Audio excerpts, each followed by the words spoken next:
Tingnan nyo guys, nakakamiss talaga ang Pilipinas kapag ganito yung paligid mo.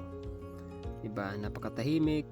Yan, hapon na ngayon sa atin, diba, pag ganitong oras, syempre wala nang trabaho. Uwian na yung mga nagtatrabaho. Daming tao dyan. Tapos may mga nagtitinda kung ano-ano. Yan, dito sa napuntahan namin, wala. Ako pa lang ata ang magtitinda. Yan, so sobrang tahimik talaga. Kaya kung mahina ka sa ganito, yung malungkot na lugar, ma-homesick ka talaga. Di mo maiwasang ma-compare talaga yung Pilipinas. Mamimiss mo talaga yung Pilipinas, puwera lang sa sahod.